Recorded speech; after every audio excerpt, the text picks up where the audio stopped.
পরম করুণাময় মহান আল্লাহ তাআলার নামে শুরু করছি, যিনি অত্যন্ত মেহেরবান। প্রিয় দর্শক, আজকের ভিডিওতে আমরা জানব হযরত লোকমান আলাইহিস সালামের একটি ঘটনা।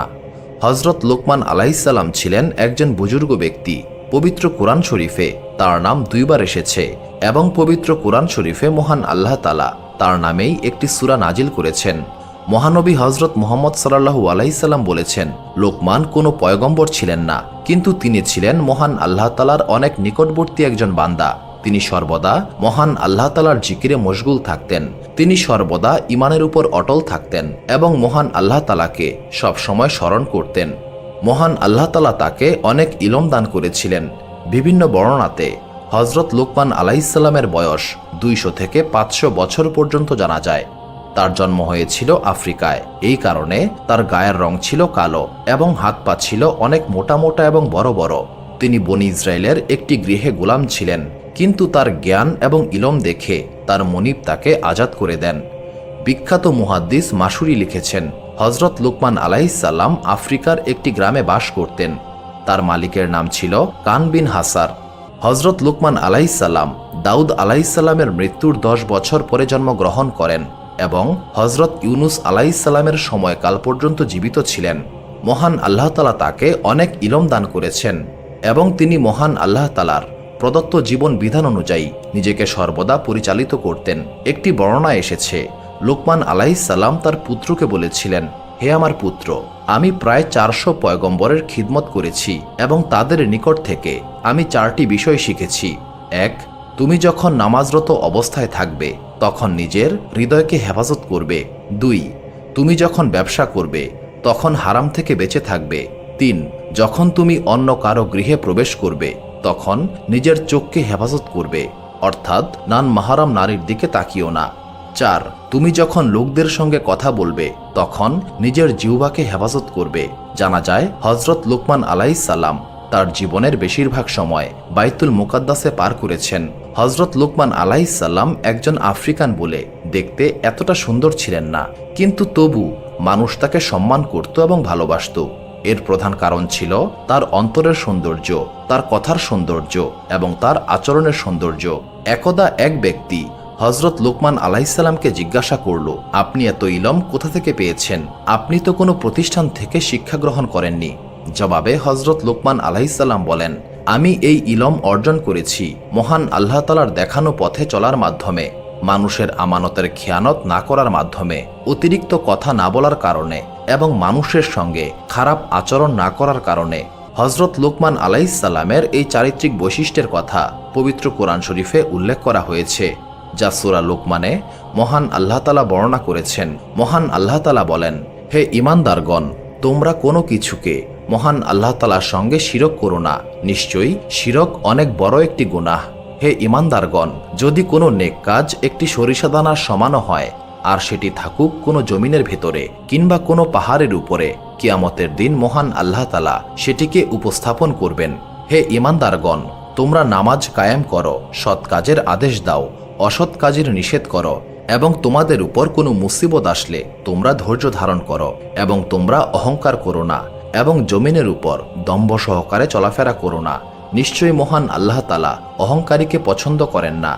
তোমরা কর্কশ ভাষায় কথা বলো না, মিষ্ট ভাষায় কথা বলো। তোমরা তো জানো সবথেকে কর্কশ কণ্ঠ হলো গাধার। একদা রাসূলুল্লাহ সাল্লাল্লাহু আলাইহি সাল্লাম বলেন, একদিন লোকমান আলাইহিস সালাম দুপুরে বিশ্রাম নিচ্ছিলেন। হঠাৎ তিনি শুনতে পান একটি কণ্ঠ তাকে বলছে, হে লোকমান, আপনি কি চান মহান আল্লাহ তাআলা আপনাকে এই জমিনের উপর খলিফা বানিয়ে দিক, যাতে করে আপনি লোকদের মাঝে সঠিক মীমাংসা করতে পারেন? জবাবে লোকমান আলাইহিস সালাম বললেন, যদি আমার খোদা আমাকে এই অনুমতি দেয় তবে আমি এই কাজ করতে রাজি আছি, যদিও এই কাজের জন্য আমি প্রস্তুত নই। তবু আমার আল্লাহ তাআলা যদি আমাকে এই কাজের দায়িত্ব দেন তবে আমি অবশ্যই তা পালন করব, কারণ আমি জানি মহান আল্লাহ তাআলা আমার কাঁধে এত বড় একটি দায়িত্ব দিলে নিশ্চয়ই তিনি আমাকে সাহায্য করবেন এবং সকল মুসিবত থেকে হেফাজত করবেন। এরপর ফেরেশতারা বললেন, হে লোকমান, আপনি লোকদের মাঝে মীমাংসার দায়িত্ব কেন নিতে চাচ্ছেন না? জবাবে হযরত লোকমান আলাইহিস সালাম বলেন, এর কারণ হলো লোকদের মাঝে মীমাংসা করা খুব কঠিন একটি কাজ। মহান আল্লাহ তাআলা যদি মানুষের উপর রহমত করেন তবে মানুষ সঠিক এবং ভুলের মাঝে নিজেই ফয়সালা করতে পারবে। যে ব্যক্তি দুনিয়ার বুকে মাথা নিচু করে চলে কিন্তু আখিরাতে মাথা উঁচু করে দাঁড়াতে পারে সেই ব্যক্তিই উত্তম।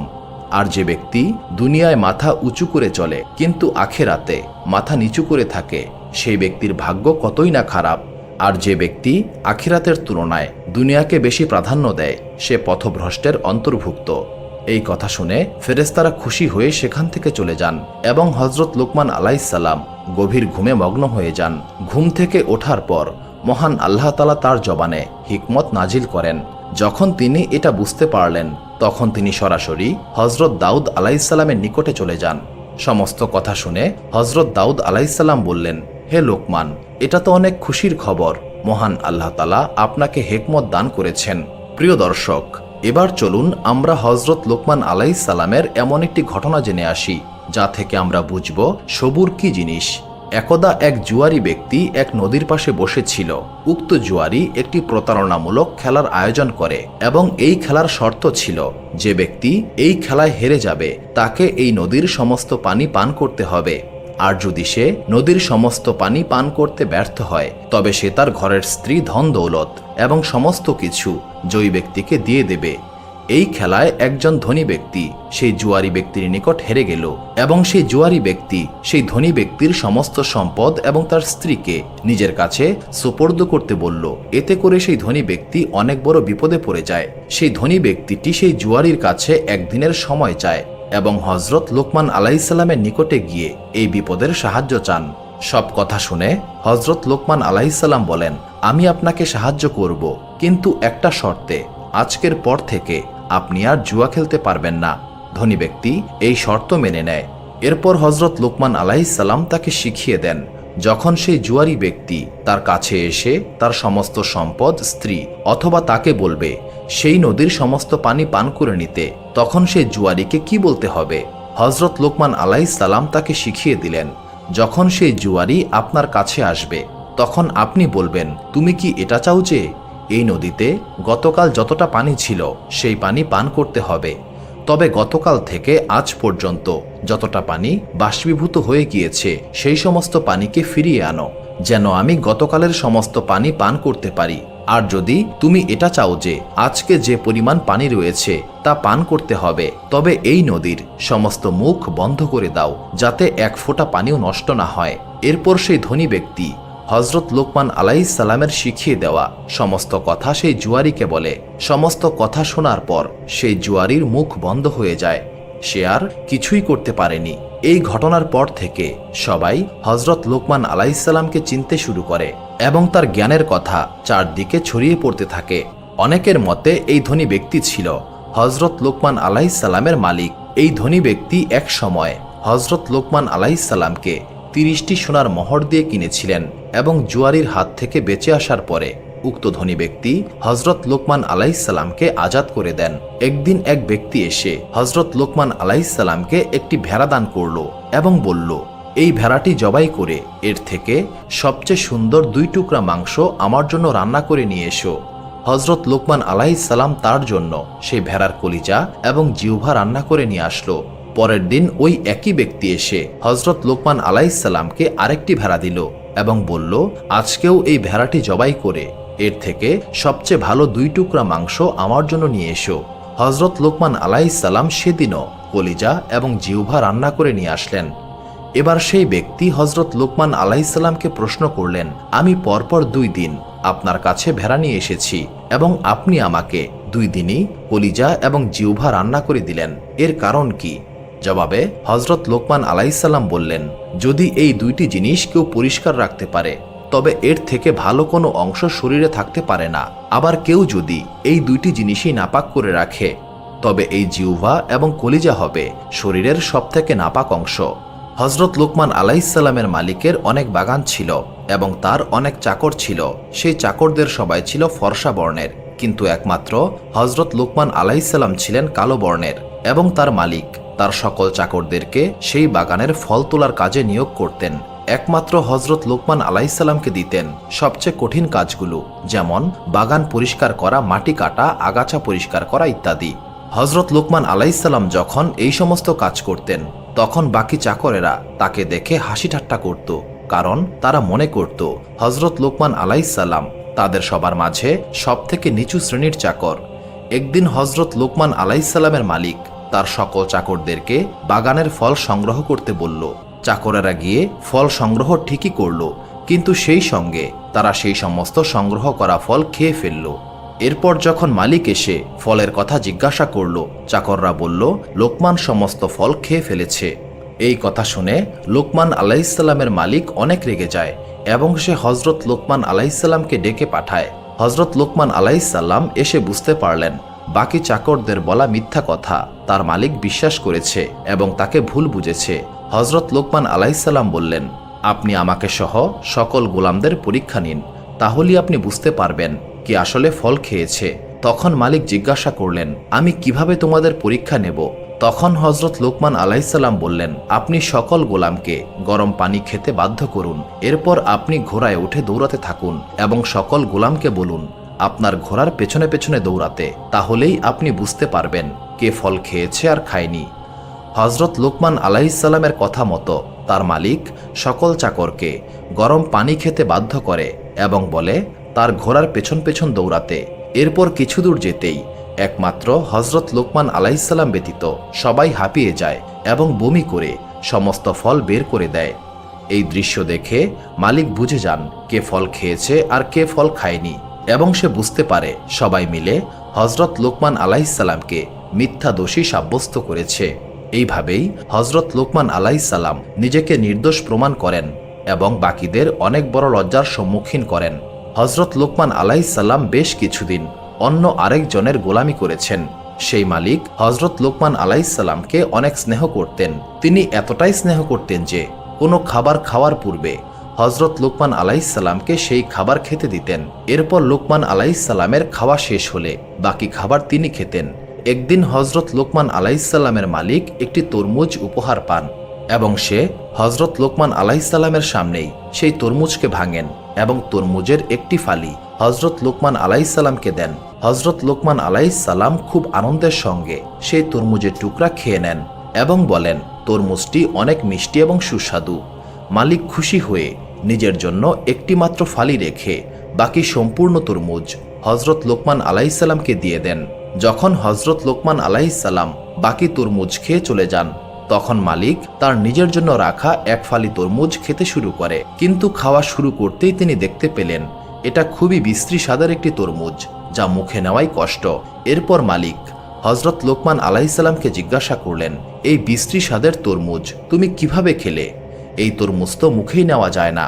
জবাবে হজরত লোকমান আলাইহিসসালাম বললেন, আপনি আমাকে সব সময় অনেক ভালো খাবার এবং মিষ্টি ফল খেতে দেন, কিন্তু আজ যদি আমি এই খারাপ স্বাদের তরমুজ নিজে না খেয়ে আপনাকে খেতে দিতাম, সেটা কি কোনো ভালো কাজ হতো?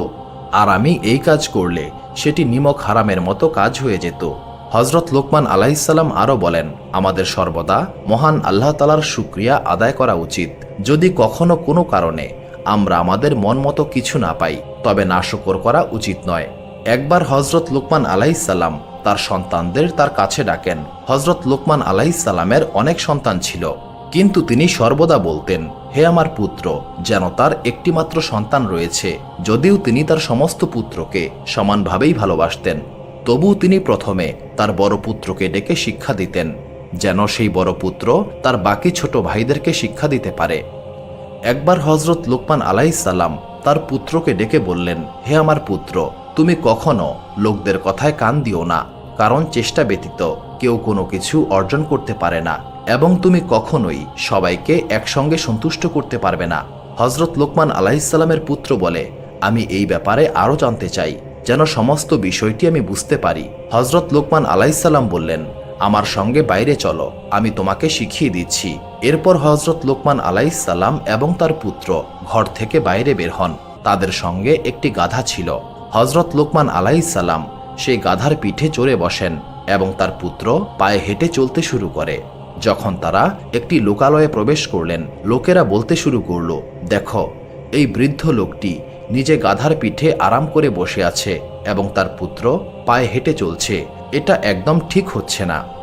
হজরত লোকমান আলাইহিসসালাম তার পুত্রকে বললেন, তুমি কি শুনেছ লোকেরা কি বলছে? হজরত লোকমান আলাইসাল্লামের পুত্র উত্তর দিল, আমি শুনতে পেয়েছি। এবার হজরত লোকমান আলাইসাল্লাম বললেন, এখন তুমি গাধার পিঠে চড়ে বসো আর আমি পায়ে হেঁটে আসি। চলতে চলতে যখন তারা আরও একটি লোকালয়ের নিকট পৌঁছায়, সেখানে লোকেরা বলল, এই দেখো বাপ বেটা কত খারাপ। এই পিতা তার পুত্রকে শিক্ষা দেয়নি কিভাবে বড়দেরকে সম্মান করতে হয়। বৃদ্ধ পিতা হেঁটে যাচ্ছে আর তার পুত্র গাধার পিঠে চড়ে যাচ্ছে। এই পুত্রের একবারও তার বৃদ্ধ পিতার জন্য মায়া লাগছে না। এই পুত্র তার বৃদ্ধ পিতার উপর জুলুম করছে। এবার হজরত লোকমান আলাইসাল্লাম বললেন, হে আমার পুত্র, তুমি কি শুনতে পেয়েছ লোকেরা কি বলছে? জবাবে তার পুত্র বলল, জি পিতা, আমি শুনেছি। এবার তারা দুজনেই গাধার পিঠে চড়ে বসল। যখন তারা আরও একটি লোকালয়ে এসে প্রবেশ করল, তখন সবাই বলল, দেখো এই বাপ বেটার কাণ্ড। এই অসহায় দুর্বল গাধাটির পিঠে দুইজনই উঠে বসেছে, আর একটু হলেই তো এই গাধার কোমর ভেঙে যাবে। তোমাদের কি একটুও জ্ঞান নেই? কেউ এইভাবে এই অবলা প্রাণীকে জুলুম করে? এর থেকে ভালো হতো একজন হেঁটে চলতে আর একজন গাধাটির পিঠে চড়তে। এবারও হজরত লোকমান আলাইসাল্লাম বললেন, তুমি কি শুনতে পেয়েছ লোকেরা কি বলছে? তখন তার পুত্র বলল, জি পিতা, আমি শুনতে পেরেছি। হজরত লোকমান আলাইসাল্লাম বললেন, চলো এবার আমরা গাধার পেছনে পেছনে চলতে শুরু করি। চলতে চলতে তারা আরও একটি লোকালয়ের কাছে আসলো। তখন লোকেরা হাসতে হাসতে বলল, এই দেখো এই দুইজনকে, তাদের কাছে একটি গাধা রয়েছে, তবু তারা পায়ে হেঁটে যাচ্ছে। এরা কতই না বোকা। হজরত লোকমান আলাইসাল্লাম তার পুত্রকে জিজ্ঞাসা করলেন, তুমি কি শুনতে পেলে? পুত্র এবারও উত্তর দিল, জি পিতা, আমি শুনতে পেরেছি। হজরত লোকমান আলাইসাল্লাম বললেন, এবার তুমিই বলো, লোকদেরকে খুশি করতে আমাদের কাছে এছাড়া আর কি কোনো উপায় রয়েছে? তখন পুত্র উত্তর দিল, আমাদের কাছে আর তো কোনো উপায় অবশিষ্ট নেই। হজরত লোকমান আলাইসাল্লাম তখন বললেন, এবার বুঝতে পেরেছ কখনো লোকদের কথায় কেন কান দিতে হয় না। আর তুমি যতই ভালো কাজ করো না কেন, তুমি কখনোই সবাইকে খুশি করতে পারবে না। এবং এই কারণে তুমি সর্বদা মহান আল্লাহ তাআলার নির্দেশ মোতাবেক চলবে, তার দেখানো পথেই নিজেকে পথিক হিসেবে রাখবে। এতেই তুমি দুনিয়া এবং আখেরাতে সফল হতে পারবে। বর্ণনায় এসেছে, হজরত লোকমান আলাইসাল্লাম তার পুত্রকে 3টি নসিহত করেছিলেন। হজরত লোকমান আলাইসাল্লাম বলেন, হে আমার পুত্র, আজ আমি তোমাকে 3টি নসিহত করে যাব, যেগুলো সবসময় মেনে চলবে। 1. নিজের সমস্ত গোপন কথা কখনোই তোমার স্ত্রীকে বলবে না। 2. বিধর্মীদের সঙ্গে কখনোই বন্ধুত্ব করবে না। এবং 3. অসৎ লোকের কাছ থেকে কখনোই ঋণ করবে না।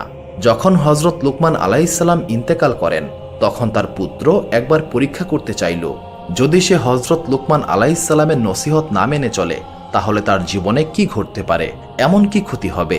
একদিন সে একটি ভেড়াকে হত্যা করল এবং নিজের ঘরের খাটের নিচে দাফন করল। এরপর সে তার স্ত্রীকে বলল, আমার একজন শত্রু ছিল, আমি তাকে হত্যা করে এই খাটের নিচে দাফন করেছি। তুমি এই কথা কাউকে বলবে না, নিজের মাঝেই গোপন করে রাখবে। এরপর হজরত লোকমান আলাইসাল্লামের পুত্র এক বিধর্মীর সঙ্গে বন্ধুত্ব করল এবং রোজ তার ঘরে যাতায়াত করতে শুরু করল। এই বিধর্মী ছিল খুবই অসৎ। সে অসৎ পথে রোজগার করে রাতারাতি ধনী হয়ে গিয়েছিল। হজরত লোকমান আলাইসাল্লামের পুত্র তার নিকট থেকে বেশ কিছু অর্থ ধার নিল। এভাবেই দিন কাটছিল। একদিন হজরত লোকমান আলাইসাল্লামের পুত্রের সঙ্গে তার স্ত্রীর খুবই ঝগড়া হয়। তখন তার স্ত্রী চিৎকার করে বলতে থাকে, তুমি একজন খুনি জুলুমবাজ, তুমি অকারণে একজন নিরীহ মানুষকে হত্যা করে নিজের ঘরেই দাফন করে রেখেছ, এবার তুমি আমাকেও খুন করবে। যখন তার স্ত্রী এই কথা বলে চিৎকার করছিল, তখন লোকমান আলাইসাল্লামের পুত্রের সে বিধর্মী বন্ধুর কাছে এই কথা চলে যায়। সে সঙ্গে সঙ্গে বাদশার কাছে গিয়ে সমস্ত কথা খুলে বলে। বাদশাহ সঙ্গে সঙ্গে হুকুম দেন লোকমান আলাইসাল্লামের পুত্রকে ধরে নিয়ে আসতে। বাদশার সৈন্যরা তাকে ঘর থেকে টেনে হিঁচড়ে বের করে নিয়ে আসে।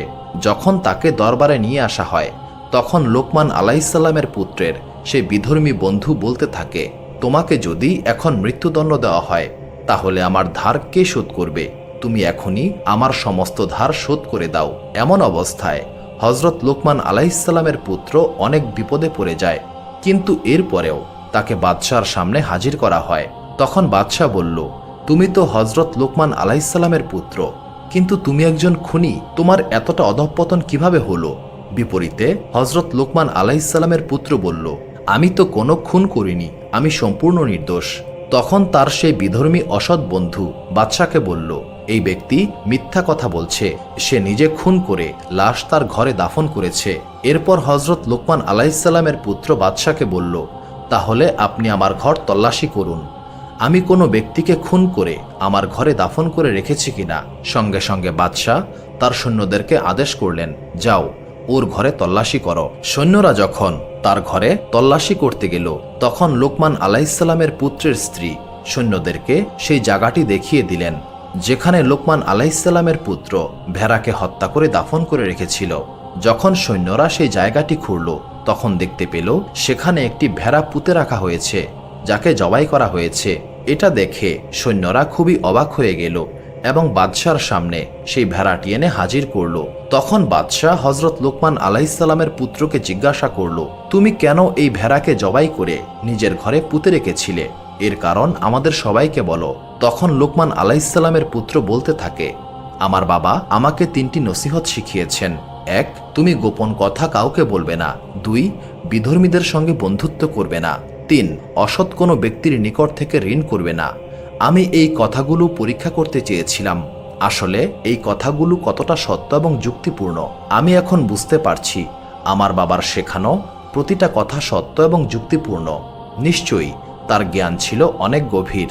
যারা আমার কথা শুনছে তাদের উচিত হবে কখনোই নিজের স্ত্রীকে সমস্ত গোপন কথা না বলা, কখনোই কোনো বিধর্মীকে বন্ধুরূপে গ্রহণ না করা এবং কোনো অসৎ ব্যক্তির নিকট থেকে ঋণ না নেওয়া, এবং এই কাজেই দুনিয়া এবং আখিরাতের জন্য মঙ্গল। এছাড়া হযরত লোকমান আলাইহিসসালামের করা আরও বেশ কিছু নসিহত ছিল যা তিনি তার পুত্রকে শিখিয়েছেন। চলুন দর্শক, সেই নসিহতগুলো আমরা জেনে নেই। 1, দুনিয়ার বুকে অহংকার করো না, কারণ অহংকারের মাঝে শয়তান এবং পাপ কাজ লুকিয়ে থাকে। 2, দুনিয়াকে ইবাদতের জন্য একটি জায়গা হিসেবে মনে করো, সদা সর্বদা নেক আমল করতে থাকো, এতেই তোমার দুনিয়া এবং আখিরাতে শান্তি মিলবে। তুমি কি কখনো পাহাড়কে তার জায়গা থেকে নড়াতে পারবে? পারবে না। আর এমন কাজ তোমাকে দেওয়াও হবে না। তোমাকে যতটুকু কাজ সোপর্দ করা হয়েছে ঠিক ততটুকুই সঠিকভাবে পালন করো। 4, কখনো জুলুমবাজ বাদশার সঙ্গে বেশি নমনীয়তা দেখাবে না, সে তোমাকে তোমার ধর্ম থেকে আলাদা করে দেবে। আর এমন বাদশাকে অনুসরণ করলে তুমি কাফের হয়ে যাবে। 5, সবল হয়ে দুর্বলদের উপর জুলুম করো না। 6, সর্বদা মহান আল্লাহ তাআলাকে ভয় করো এবং তার কাছে দোয়া প্রার্থনা করো, ক্ষমা চাও। 7, নিজের জবানকে নিয়ন্ত্রণ করো, বড়দের সম্মান করো এবং ছোটদের স্নেহ করো। 9, নিজে কখনো লোভ করো না এবং লোভী ব্যক্তির ফাঁদে পা দিও না, তারা তোমাকে সুযোগ বুঝে একদম নিঃশেষ করে দেবে। কখনো কোনো অবস্থাতেই এদের সঙ্গে বন্ধুত্ব করো না। যদি তোমার কখনো কিয়ামত সম্পর্কে সন্দেহ হয় তবে চিন্তা করবে, এখন ঘুমালে তুমি পরের দিন সকাল নাও দেখতে পারো, এবং আরও চিন্তা করবে তোমার জান একজন সৃষ্টিকর্তার হাতে বন্দী এবং তিনি একমাত্র আল্লাহ তাআলা। কারণ ঘুম হলো মৃত্যুর সমান এবং ঘুম থেকে জাগ্রত হওয়ার অর্থ কিয়ামতের দিবসে প্রবেশ করা। তোমার জীবন নৌকাকে নেক আমল দ্বারা পরিপূর্ণ করো, কারণ এই নেক আমল তোমার জীবন নৌকার প্রধান শক্তি। গুনাহের বোঝা হালকা করো, মহান আল্লাহ তাআলার কাছে ক্ষমা প্রার্থনা করো। আখিরাতের সফরের জন্য যা কিছু প্রয়োজন তা দুনিয়া থেকেই সংগ্রহ করতে হবে, কারণ এই সফর অনেক লম্বা এবং কঠিন হবে। আখিরাতে তোমাকে প্রশ্ন করা হবে, যৌবন কোন পথে ব্যয় করেছ, তুমি কোন রাস্তায় উপার্জন করেছ এবং তা কোথায় ব্যয় করেছ। এই সমস্ত প্রশ্নের জন্য নিজেকে প্রস্তুত রাখো। দুনিয়াতে তোমার কাছ থেকে যা চলে যাবে তার জন্য আফসোস করো না, কারণ এই দুনিয়া শুধুই একটা তামাশা। সর্বদা মহান আল্লাহ তাআলার শুকরিয়া আদায় করো। সুপ্রিয় দর্শক মণ্ডলী, প্রতিদিন নতুন নতুন ভিডিও পেতে আমাদের চ্যানেলটি অবশ্যই সাবস্ক্রাইব করুন এবং পাশে থাকা বেল আইকনটি প্রেস করতে অবশ্যই ভুলবেন না, এবং সেই সাথে আপনার যে কোনো মতামত আমাদের জানাতে আমাদের ভিডিওতে অবশ্যই কমেন্ট করুন। আশা করি আপনারা সবাই ভালো থাকবেন এবং সুস্থ থাকবেন। আসসালামু আলাইকুম।